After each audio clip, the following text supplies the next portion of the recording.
अस्सलामु अलैकुम वरहमतुल्लाहि वबरकातुहू। मोहतरम नाज़रीन, आइए सदक़तुल फ़ितर के मुताल्लिक़ मसाइल को जानने की हम कोशिश करते हैं।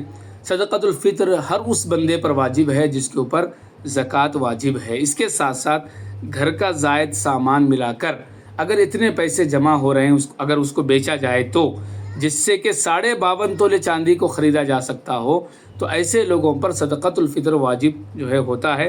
और जिस तरह ज़कात के अंदर साहिब निसाब बनने के बाद यानी ज़कात फ़र्ज़ होने के बाद इतना माल किसी के पास आ गया जिससे कि ज़कात फ़र्ज़ होती है, तो उसके बाद 1 साल गुज़रना भी ज़रूरी है, जिसको हौलान हौल बोला जाता है शरीयत के इस्तिलाह में। लेकिन सदक़तुल फ़ितर में और क़ुरबानी में ऐसा मसला नहीं है।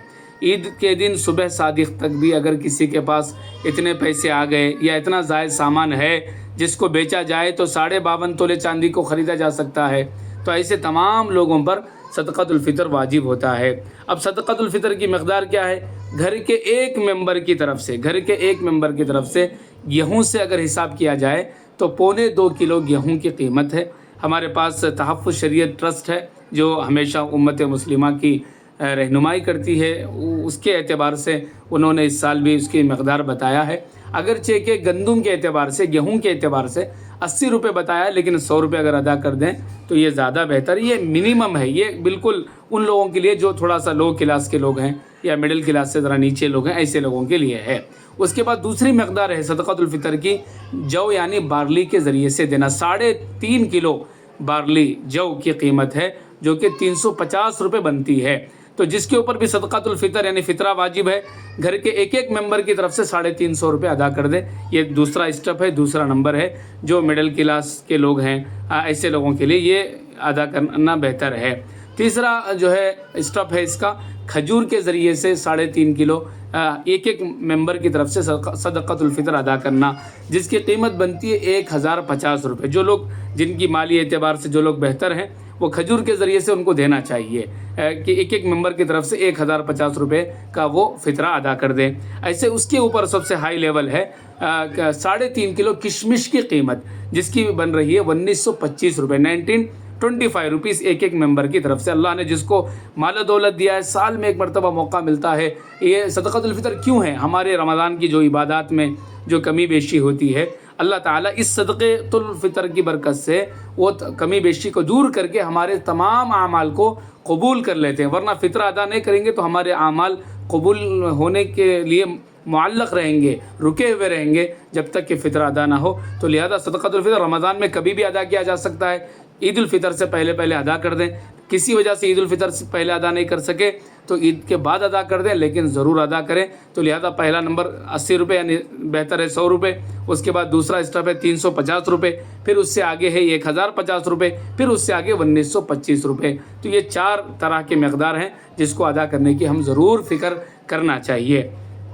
ऐसे ही वालिद है तो अपने नाबालिग बच्चों की तरफ से वो सदक़तुल फ़ितर अदा करना चाहिए वालिद को, क्योंकि वो ज़िम्मेदार होता है। ऐसे ही अगर बालिग़ औलाद है तो बालिग़ औलाद अपनी तरफ से सदक़तुल फ़ितर अदा कर दे और बीवी अपनी तरफ से अदा कर दे। लेकिन चूँकि हमारे एशियाई ममालिक में बीवियाँ शोहरों के ताबे होते हैं, तो लिहाजा शोहर के लिए बेहतर है कि वो अपनी बीवी की तरफ से भी सदक़तुल फ़ितर अदा कर दें। ऐसे ही जो उम्र रसीदा लोग हैं जो रोज़ा नहीं रख पा रहे हैं, बिल्कुल रोज़ा रखने के काबिल नहीं है, तो एक सदक़तुल फ़ितर के एक रोज़े का जो है तरफ से कफ़ारा हो जाएगा, उसका फ़िदिया हो जाएगा। जो है फ़िदिया, एक रोज़े का जो फ़िदिया है वो एक फ़ितरा है। इस एतबार से जो लोग रोज़ा नहीं रख पा रहे हैं ऐसी बीमारी की वजह से जिसके अंदर जो है उनको शिफा नहीं हो रही है।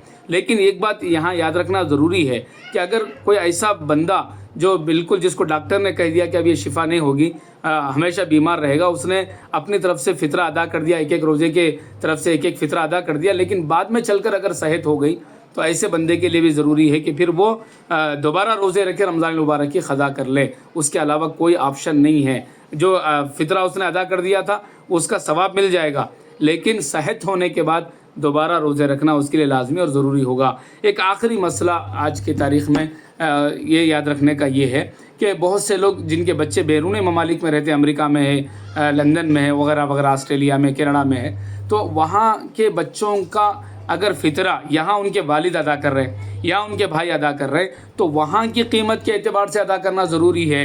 یہ بہت اہم پوائنٹ ہے جس کو سمجھنے کی ضرورت ہے. اگر سعودی میں ہمارے کوئی ہے ان کا فطرہ یہاں ادا کر رہے تو وہاں سعودی میں اگر گیہوں سے ادا کر رہے ہیں تو 1.25 کلو کی قیمت گیہوں کی قیمت سعودی میں کیا ہوگی, امریکہ میں کیا ہوگی, آسٹریلیا میں کیا ہوگی, اس کا اعتبار کر کے یہاں نکالیں گے.